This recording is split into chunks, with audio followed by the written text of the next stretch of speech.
రామ లక్ష్మణులు కబంధుడి శరీరాన్ని చితి మీద పెట్టి కాల్చేశారు. అప్పుడు ఆ చితి నుండి ఆభరణములు పెట్టుకొని మంచి తేజస్సుతో ఒక దివ్య శరీరంతో ధనువు పైకి వచ్చి, రామా, ఇప్పుడు నీకు చాలా కష్టమైన కాలం నడుస్తుంది. నీలాగే భార్యను పోగొట్టుకొని బాధపడుతున్నవాడు ఒకడు ఉన్నాడు. ఆయన కూడా ధర్మాత్ముడు. ఆయన పేరు సుగ్రీవుడు. 4 వానరములతో కలిసి ఋష్యమూక పర్వతం మీద ఉన్నాడు. ఆయనని ఆయన అన్నగారైన వాలి రాజ్యం నుండి వెళ్ళగొట్టాడు.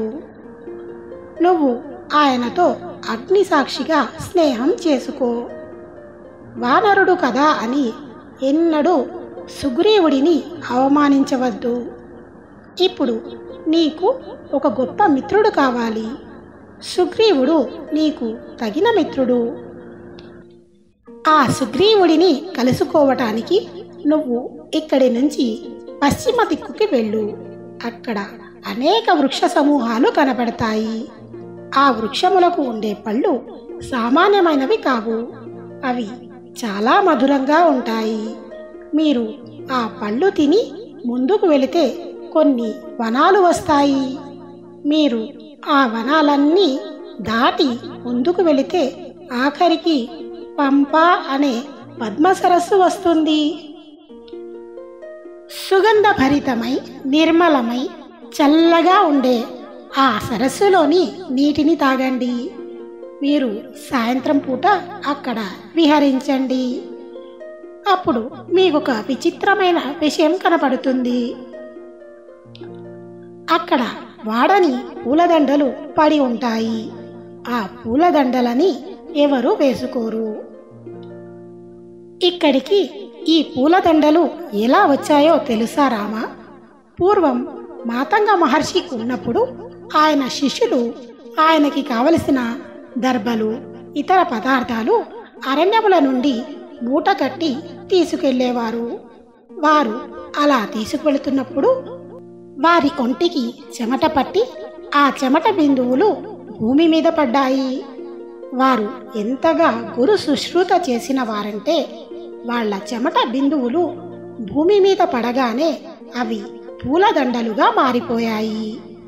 ఆ పూలదండలు ఇప్పటికీ వాడకుండా అలానే ఉన్నాయి. నువ్వు ఆ పూలదండలను చూసి సంతోషించు. పంపా సరోవరానికి ముందే ఋష్యమూక పర్వతం కనపడుతుంది. ఆ ఋష్యమూక పర్వతాన్ని పూర్వకాలంలో బ్రహ్మగారు నిర్మించారు. దానిని ఎక్కడం చాలా కష్టం. ఆ ఋష్యమూక పర్వత శిఖరం మీద ఎవరన్నా ఒక రాత్రి పడుకుంటే ఆ రాత్రి కలలో ఏది కనబడుతుందో ఉదయానికల్లా అది జరిగి తీరుతుంది. పాపకర్మ ఉన్నవాడు, దుష్టబుద్ధి ఉన్నవాడు ఆ పర్వతాన్ని ఎక్కలేడు. ఆ పర్వతాల మీద 5 వానరాలు ఉన్నాయి. ఆ పర్వతం మీదికి వెళితే ఒక పెద్ద గుహ ఉంటుంది. దానిని ఒక రాతి పలకతో మూసి ఉంచుతారు. ఆ గుహలోకి ఎవరూ ప్రవేశించలేరు. దాని పక్కనే ఒక పెద్ద తోట ఉంటుంది. అందులో అన్ని ఫలాలు లభిస్తాయి. ఆ ఫలాలని తింటూ అక్కడే ఉన్న సరస్సులోని నీళ్లు తాగుతూ సుగ్రీవుడు ఆ గుహలో కూర్చుని ఉంటాడు. ఆ సుగ్రీవుడు అప్పుడప్పుడు గుహ నుండి బయటికి వచ్చి ఆ పర్వత శిఖరాల మీద ఒక పెద్ద బండరాయి మీద కూర్చుంటూ ఉంటాడు. గుర్తు పెట్టుకో రామా, ఆ సుగ్రీవుడికి సూర్యకిరణాలు ఎంత దూరం వరకు భూమి మీద పడతాయో అంతవరకు ఏ పర్వతాలు ఎక్కడ ఉన్నాయో, ఎన్ని గుహలు ఉన్నాయో, ఆ గుహలలో ఎవరు ఉంటారో, ఎవరు ఎక్కడ ఉంటారో, ఎక్కడ పాలిస్తారో, వారి వంశం ఏమిటో అన్నీ తెలుసు.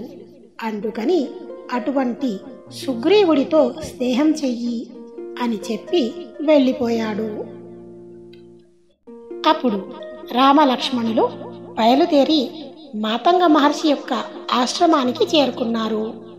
అప్పుడు మాతంగ మహర్షి యొక్క శిష్యురాలైన శబరి రామ లక్ష్మణులను చూసి గబగబా బయటికి వచ్చి వారి పాదాలను గట్టిగా పట్టుకుంది.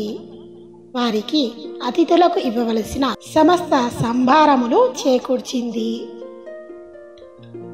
అప్పుడా శబరి, రామ, ఏనాడు నీ దర్శనం చేశానో ఆనాడే నా తపస్సు సిద్ధించింది.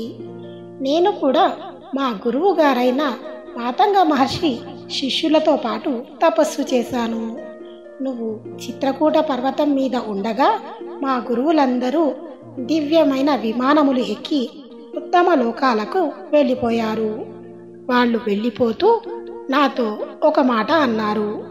మహానుభావుడైన రామచంద్రమూర్తి ఈ ఆశ్రమం వైపుకి వస్తారు. అప్పుడు వాళ్ళకి ఆతిథ్యం ఇచ్చాక నువ్వు కూడా మేము ఉన్నటువంటి ప్రదేశానికి వద్దు అని చెప్పి వెళ్ళారు. అందుకని నీ కోసం నేను ఇక్కడే ఉండిపోయాను అని చెప్పింది.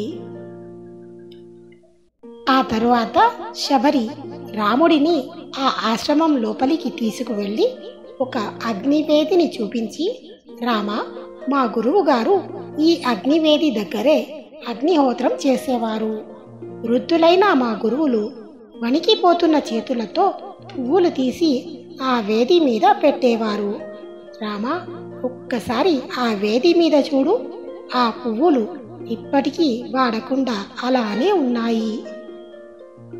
నువ్వు చిత్రకూట పర్వతం మీద ఉన్నప్పుడు వాళ్ళు ఇక్కడ అగ్నికార్యం చేసి వెళ్ళిపోయారు. ఇప్పటికీ ఆ అగ్నివేదిలో నుంచి వచ్చే కాంతి దశ దిశలని ప్రకాశింపచేస్తుంది.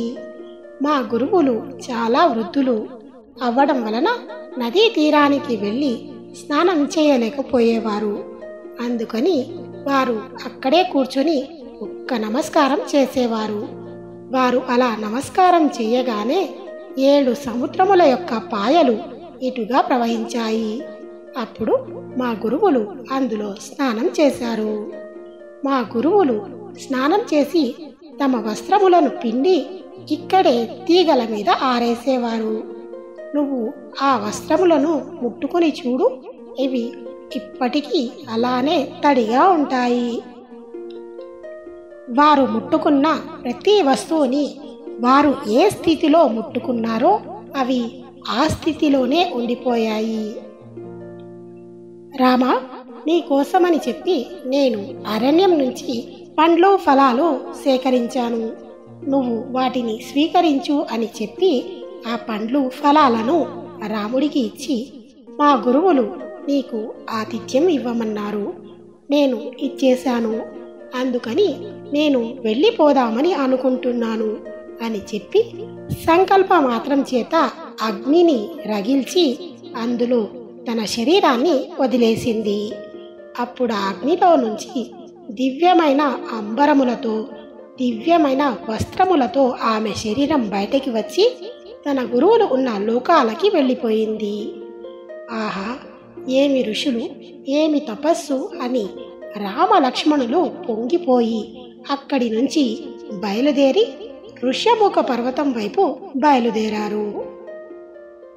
మరి ఆ తర్వాత జరిగిన రామాయణ కథని మనం నెక్స్ట్ ఎపిసోడ్లో చెప్పుకుందాం.